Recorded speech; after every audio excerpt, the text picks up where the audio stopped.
Loneliness is a massive problem for autistic people, and I think there's a bunch of different reasons for that, ranging from judgment, trauma that we carry from previous unsuccessful social experiences, the differences in social communication between autistic and holistic people. So it feels like there's a lot of barriers to overcome. Do you feel like you felt lonely in your life, Molly? Yeah, I think because of my difficulty making and maintaining friendships, I've always felt like I was like looking like from the outside in, and I never really felt like I was in that circle, especially like growing up undiagnosed. I didn't know what was kind of wrong with me. So yeah, I've always felt excluded from the peers in my school. So I never really understood why, but loneliness has been a huge struggle for me. And do you feel like sometimes you might have felt lonely even when there were people in your life because of like issues around trust? Definitely, yeah. I mean, I could be in a room full of people and still struggle to feel that they actually want me there. And it's almost like I put myself on the outside. Although people want me there, I'm so used to being rejected and feeling like I'm the outsider, I automatically go to that feeling because I'm almost preparing myself for the worst, because I'm like, I don't want to feel like that again, as in like rejected. So I have that like setting that automatically just like switches on because I don't want to be hurt, and I put this barrier up. So when it comes to like social situations, I've almost like alienated myself out of fear of feeling rejected and not having enough people around me to make me feel like I've got friends and like I'm not lonely. I can really relate to that. Like I've personally never really had a great deal of difficulty making friends to begin with, because I also have ADHD, I can be quite outgoing and I can be quite fun to be around. But because of previous experiences where I felt traumatized by social encounters, the minute something doesn't feel right, I have a tendency to run away. So I have a really close friendship group right now, and we have a WhatsApp chat group. But I'll have days where I feel so much like I can't cope with friendship in case it goes wrong that I'll just leave the chat group. And it happens so frequently that my friends are now like, oh, they're off, they'll be back soon, because I'm like, exactly like you said, I'm protecting myself preemptively from being hurt. In your work with autistic people, Leanne, is this something that you've come across as a common theme? Yeah, absolutely. I think that one of the major things is the society isn't set up for neurodiverse people, is it? We have very high neurotypical expectations. We expect people to look at us when they're talking to us. We expect people to take conversations in a very specific way. People might be like, oh, well, you can be outgoing but not too outgoing, or you can be introvert but not too introvert, and you have to kind of fit into this box. And then when you don't, it can be very hard to form connections maybe with people, or people might not get you, and that can be very difficult. And I think that the myth that people who are autistic maybe don't desire friendships or aren't very good friends are myths, and actually, it's just that they're going to be your best friend in a completely different way. And I think it's kind of turning that on its head a little bit, being more accepting and not setting people up to fail, and you can only be a friend in this way, or you can only socialise in that way. That's so true. And I think it's a really important point that you've raised there, that there is this myth about autistic people that we're cold and we really just want to sit at home on our own thinking about maths. And I know that for me personally, I do feel loneliness and I do need to have connection with people, but it's definitely that I need a lot less time with people than I notice my non-autistic friends seem to need. So for me, because I live in a house with my children and my husband, so every day I'm dealing with 4 other people, I only really need like a social encounter outside of that about once every couple of weeks, which means that maintaining friendships can be really hard because there are these expectations. Do you ever worry, Molly, about the expectations and whether you're getting them right around being a friend? Yeah, I have like one close friend at the moment, but she's a lot older than me, and I find that really great. She's got her own kids, she's got her own life, and that has helped me as a person, like on autistic ADHD, because I know that if she doesn't reply straight away, oh, she has kids, she's dealing with her children, and I don't feel that pressure of like, they don't like me no more, they don't want to be my friend. And because they're older than me as well, and I'm able to like speak to them, it just helps a lot as well, like to know that someone understands you. For me, I feel like as well as having difficulties around not getting responses to texts, I can feel like I've got to respond to texts. If someone invites me to do something with them, even though I know I've got a busy week, so I'm not going to have any social battery, I've got to go, because if I don't go, they won't want to be friends with me anymore. Like, for example, this friend will ask me, do you want to come to soft play? And in my head, I'm like, no, that is absolutely a no-go. But I'll be like, yeah, sure. And I'll sit there for like 2 hours with like kids screaming at me. And I'm just like, but I don't want to be there, but I'll be there because I'm like, this is what friends do. They go places together.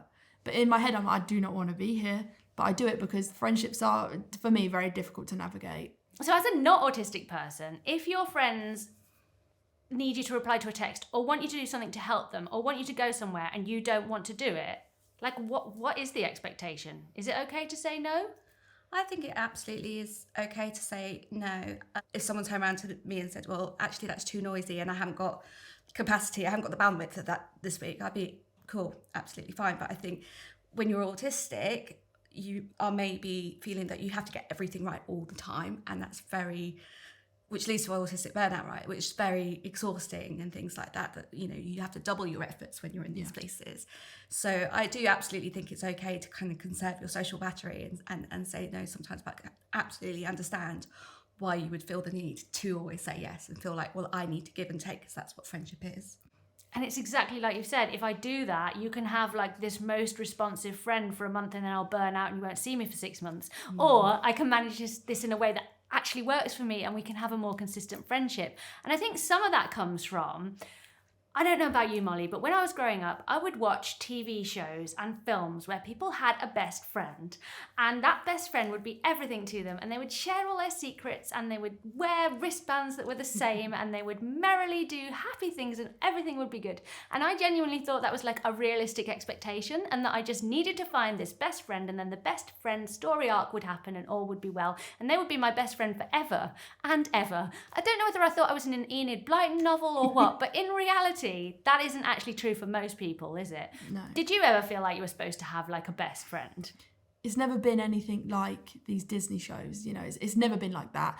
And I feel like that for me set me a false reality, and it almost set me up for failure as soon as I watched these films, because I automatically assumed that I was going to find that Austin to my alley and like, you know, find that best friend, regardless of boy or a girl. You know, I thought I was going to find that, and because none of them ever felt like that or looked like that, they aren't my friend. They don't like me.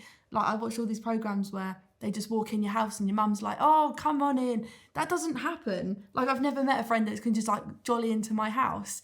And because of that, I always thought, oh, my mum doesn't like that friend, so they're obviously not a good person. Yeah, I'm realistic. But we grow up believing that that's what it's going to look like. Even as an adult, I found myself searching for a best friend, and eventually I found someone who defined themselves as my best friend, at which point I realised I don't want a best friend because A, it's a lot of pressure, and B, best in what scenario? Like, actually having a bunch of different friends who fulfil a bunch of different needs and you fulfil a bunch of different needs for them is a far healthier way to conduct your life, right? Yeah, definitely.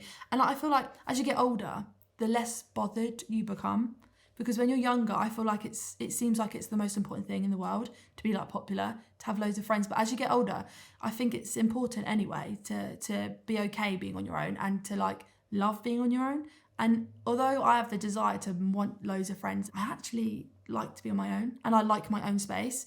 And I feel like if I got a best friend, I wouldn't want that. Like, I have a close friend, but like no best friends, because I feel like that's quite a toxic term to have. It's not realistic. I set that boundary when I was diagnosed, and I was always putting the blame on myself. Like, you're the reason you don't have friends because you're weird, you're too much, you're this, you're that. As soon as I was diagnosed, I set myself, I'm not going to keep doing things I don't want to do, that don't make me happy. And making myself want to have best friends, feeling like that was the only thing that was going to make me happy, I thought, no, that's it. I'm not searching for friends anymore. And this one person came into my life, and she's a hairdresser. She does my hair for free. That is a win. That is a win. So for this, she is my best friend. And I think that also highlights like that maybe more unconventional situations for friendships are useful. Like for me personally, I really enjoy a group situation where we're all going to do an activity together. I'm going to spend an hour with you, I'm going to feel socially fulfilled, and then I'm going to go home. And I'm not going to have to sit somewhere with you thinking, when do we get to leave? Yeah, like the pub. I can't, like, at the pub people like to go to, like my age, you know, like going, and I'm like, no, that's too loud. The tables are sticky, and I don't like how intimidated I get. Like, I can't go up and order a drink because I'm like, no, I can't go up there. I feel immature sometimes because I'm like, I'd rather just go bowling. I'd rather go to the cinema. And I'm like, Molly, you're 25. You don't need to be doing that. But that's where I feel safe and where I feel like, do you know what? I could be myself a bit. But the bars and nightclubs, no. Agreed. And I think I like to have a start time and an end time. And Yes. I have friends now, my main friends are actually autistic. And I will say to them, I want to hang out with you in the bubble tea cafe from 2 till 4. And that's fine. Yeah, no later, no earlier. And if people are your friends, that will be fine. So as an occupational therapist, how would you support an autistic person looking to start that journey of maybe having some social contacts? So exactly what both of you have been talking about, thinking about what environment suits you, you know, the boundaries, you know, you'll know your social battery, you'll know whether you burn out after an hour, 2 hours. So having that time frame. I also love the idea and often recommend the idea of doing an activity, because when you're doing an activity, it's focused around that activity. So conversation becomes easier and you don't maybe have to necessarily make small talk, because you could be like, oh, that was quite a challenging climb, or, you know, the water's really nice today if you're like, I don't know, swimming or whatever. You don't have to worry necessarily about eye contact, because it would be quite unusual to be kind of trying to maintain eye contact with people while you're going for a walk or run or things like that. So I would definitely advise finding an activity that maybe they're interested in, maybe starting off with their special interests so they can kind of find common ground with people, and being activity based so conversation flows more naturally and you're maybe not so worried about your body language and your eye contact and things like that. I think another aspect that's often considered like lesser friendship-wise is online friendships. And for me personally, I really enjoy my online friendships. I've got online friendships through my special interests. So for example, I enjoy collecting a particular type of cuddly toy called Jellycats. And there is a Reddit forum with other adults who enjoy collecting these toys, and we show each other photographs of the toys and we talk about the new releases. And for me, that gives me as much social contact as I need on an average day, and it's not challenging and it feels safe and comfortable. But some people would belittle those connections and say they're not real because I haven't met these people. I think that's exactly right. And I think, you know, again, our definitions of friendships is very neurotypical. You know, a definition of a friend is someone you see in real life every week that you talk about X, Y, and Z with. And I think we need to move past the fact that online friends aren't real friends, and friendship is just as valid if you only talk via WhatsApp. A lot of us have friends all over the country, and that might be the only contact we have, or we FaceTime and things like that. So I think that's perfectly acceptable and fulfills that social need without having to go face sensory overwhelm by going to play area or a cafe or a pub and that kind of thing. Yeah, and the notion that friendships don't have to evolve, they can stay just that. Do you have online friendships? Yes and no. I mean, I struggle with people, like, reading people's like intentions and tones over messages, so I kind of steer away from it. But like with my Instagram, I have quite a big community online, and I do speak to people. Just uploading that video, those few comments I get, that can really burn me out, just having to like mentally prepare. I have to like script everything that I say and make sure that I'm not offending anyone, I'm not being rude, and it is really hard, but that is enough for me. Just replying to a few comments, like doing my comments on my like Instagram and YouTube, that validation that I need, that my work is helping, and yeah, the community that I've built, it just really helps me. Yeah, I think that like really speaks to the nature of interactions. And actually, I was reading a book called Neurotribes that is about like the history of autistic people, and in it they talk about autistic spaces that were created in New York when the first kind of adults who were autistic started wanting to create community. And so they would hold events where they would all get together in an autistic way. So they might stim, or they might not talk, or they might just sit in the corner on their own, but just being in a room with people was enough. And as a result of that, a friend of mine and I decided to try creating that for ourselves in my space. And so now we have a friendship that is very autistic, in that we can hang out together and not even speak for 2 hours. And I might be playing a video game and she might be reading a book. And then, so she'll come round, we'll do that, and then she'll go home. And people would say, well, that's weird, right? Why hang out and do those things? But it works for you. It works and it's for me. comfortable, isn't it? Mm-hmm. Because I read something on TikTok once that was like, that's the best type of friendship, when you can just go to someone's house and don't even talk for like 2 hours. It's the company, and it's like, that's how comfortable and safe you feel in that environment with that person. So yeah, I think that's great, because it obviously works for you. One of the most difficult times for me around loneliness was when my children were really young children, and I was having to immerse myself more in the school drop-offs and friendships with other parents, and I just never felt like I fitted in. And that really massively impacted my mental health and my self-esteem and my perception of who I was, to the point where I was kind of crying a lot and just feeling like less of a person and not enough, I guess, really. And that was really, really hard. And I know that you've gone through some really difficult times with this as well. Would you mind to speak into how that impacted your mental health? Yeah, so I was bullied at work and at school. I mean, and it gets to the point where you think, like, do you really want to be here? Like, is it worth living a life where you feel so miserable?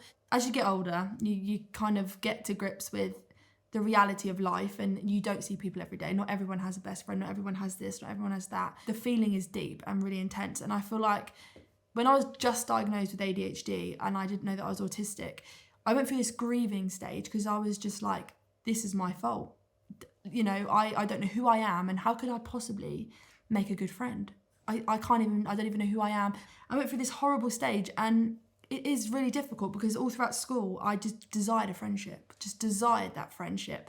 And there were so many times where I was told that I wasn't good enough by teachers, you know, by people that should have been like encouraging me to be the best version of myself. But I was always made to feel like the best version of myself was never going to be good enough. So I grew up believing that, and that portrayed in friendships and in workspaces, because I allowed people to make me feel less than I was. And that obviously like manifested in me not wanting to really socialise, because I felt like I'm never going to be good enough. It's really difficult, because it has caused me a lot of trauma, and I've gone to therapy about it. And really the hardest part was accepting that it wasn't me. And I feel like you have to learn to love yourself. And I know it sounds so cliche, but the hardest part is accepting yourself. And since I've done that, I'm like, if you don't like me, it's not my problem. You know, that sounds like a bit of a you problem. But getting there, it was a very, very lonely, dark place. But it's something that I feel like has made me who I am today. You know, life isn't all rainbows and sunshines. It can be really hard. It's just really difficult to express how hard it is if you haven't been through it.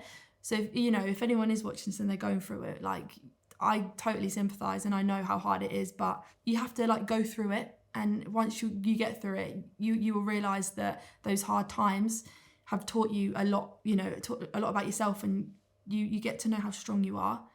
And it's a horrible place, but friends will come and go, but you have to know that you're always going to be there for yourself. That's what I've learned along the way. You just have to know that the one person that's always going to be there is you. It's a hard place to be at. I wonder whether loneliness is almost part of the catalyst for some aspects of our masking. Like, I feel like that for me, probably the big motivator in masking and learning more and more what I felt were efficient masks was being rejected. I spent a really long time thinking I needed to be fixed, or that I was fundamentally unlikable. And I'd imagine that there are people watching this who might see autistic people like us having made the progress and think, well, you get your diagnosis and then, you're good to go. Going from recognizing that you're not the problem, and that you are dealing with this trauma, and that you may have been mistreated, to being in a place where you can have a friendship that isn't re-traumatizing you, is a bit of a journey. Leanne, would you give any advice to someone who's like, say they're newly diagnosed and they're like, right, okay, I want to be in a relationship where I can be myself, but right now I don't have that? What would be some good starting points? I work a lot diagnosing autistic adults, and that's often a question after diagnosis, well, what next? You know, now I know this about myself and know that this is why maybe relationships are difficult. How can I improve myself? How can I learn these techniques? And often what I say is, actually, there's nothing wrong with the way you communicate. There's nothing wrong with the way you socialise. And actually what you maybe need to do is surround yourself with like-minded people and people who accept you for who you are. And I would often say start with your loved ones already in your life and say, you know, my communication style is different. I might not come in and say, how was your day? But I might say, oh, here's a fact about Harry Potter. And that means you're up there in my list of people because I'm sharing something with you that's really important to me. And I think there are people out there that will appreciate how authentic you are and that you know lots about Harry Potter and that you're a really good friend in lots of different ways, because actually when you ask someone how they are, you really do care about the answer. Yeah, I would say that firstly, if you are feeling lonely enough that you feel like it's significantly impacting your mental health, you probably should try and see a medical professional to see if you need some treatment for that. But also listening to you speak makes me think that maybe there's something around needing therapy, because where you need to be at is feeling confident and loving yourself enough to say, this is who I am, this is what I bring, it is what it is, and I am enough. And not everyone, you can't just kind of will yourself to feel that way. So if you're feeling like, wow, that's so far from where I am now, maybe some kind of therapy might help you reach that point, right? Yeah, absolutely. Therapy helped me, it changed my life actually, because at the beginning, when I was diagnosed, it was the end of the world. I knew that I was different in a good way, you know, I knew that I was unique, but I never had an answer. But I was craving that answer, but once I got it, it was like, I don't want that anymore. It changed my whole life. But when I started therapy with a trusted person, I went through a few therapists. Some were good and some were quite patronising. I didn't vibe with them, but I didn't let that put me off. And I think that's a really good point to make, is that, you know, therapy isn't a one size fits all, like cognitive. There's many different types of therapy. And I've done like counselling, I've done behavioural therapy, you know, all different types. And the one that works for me is just basic, simple, speaking to someone about my problems that I don't know. You know, just literally just speaking to somebody. Because when I start opening up, it doesn't sound as bad as what it sounds in my head. And people can give me like little bits of, not patronising, but they can give me a little bit of an insight into this, you know, if you do this, this could help. So like a chance to feel heard and maybe given some like practical solutions. I also wanted to just briefly touch upon how rejection sensitivity can impact friendships. So for me, I have really severe rejection sensitivity, which means that I feel it very deeply if I feel criticised or rejected. I've definitely gotten a lot better at that, but I think it'll always be something that I live with. And that used to make it, I think, quite difficult to get close to me, if I'm being honest, because there were so many ways in which I could decide that you no longer like me, that it must have felt a little bit like walking on eggshells, trying to be friends with me. I think that sometimes people might feel like they need to adjust their behaviour completely to accommodate my autistic needs with rejection sensitivity, but actually the only way for me to overcome that was for me to learn how to manage those feelings in a healthy way. Which for me looks like understanding that these responses aren't the other person's responsibility. I know that you've experienced this too, Molly. How has it impacted your friendships? Like communication is a big thing for me, and like body language. So I really struggle with that. So like if someone doesn't text me back straight away, it's almost like you ignore me. Or if they read it and they don't reply within like a minute or two, I'm like, oh God, I've annoyed them, I've said something, and I'll unsend the message because I feel like, oh, it's not there. I kind of like avoided that rejection. When I spoke to a therapist, they described it to me as when you have like trauma with rejection sensitive, like dysphoria, it's like a scab, right? It heals. And when you find a new person, a new friend, and you start feeling those feelings, it's almost like you're picking that scab and that wound and that like injury is coming back and it hurts. You never let yourself fully like heal, because you constantly are on edge and you feel like, no, that's going to hurt. Like it really did make sense to me, because I thought that is what I'm always on edge. I'm always like, if I say no, then they're not going to want to be my friend. Or, you know, if I don't know, like if I go out with somebody else, that person's going to feel jealous, not want me to be around them. And that's, I think, just because I feel like that, you know, like growing up, if I had a friend and they had another friend, I always felt like, well, they're going to want that friend more than me because I'm not as good as that friend. I think sometimes I push my own insecurities onto other people and expect other people to behave and act the way I do. But because they don't, I'm shocked. Like, oh, what? So you are still my friend? But people, it's really difficult because it's just the way my brain works. I feel like it feels like a trauma response for me. It is like fight or flight. Yeah, and I feel like for me, one thing that's really changed that is taking the time to think about whether I like them before I'm worrying about whether they like me, is actually giving myself the freedom to reply. Like you were talking about how you're scared to not reply quickly or to go out with someone else, giving myself the space to do the things that might trigger me, that I would be so quick to respond to a text message instantly. And then when someone wouldn't respond to me, I'd be like, but you have to. Now I don't respond straight away, and that makes it okay for other people not to. So giving myself the space that I think other people should have has kind of helped me heal that a little bit. I'm actually going to use that. I think that's a good idea, because I think I don't push it, but because that's my expectation, I almost think that everybody else has the same view. Mm-hmm.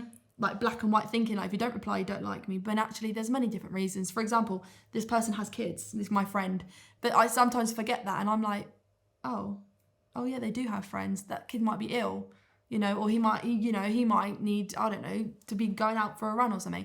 I forget that. I forget not everybody has the same like life and experience as what I do. Or it's actually also completely valid to just not want to reply right now. But that's it, yeah. And I feel like, yeah, no, that's totally normal and a valid point, yeah. I think sometimes it's just the rejection sense. You're just so sensitive to being rejected that you just even if it's there or not, you think you're being rejected. It's that feeling.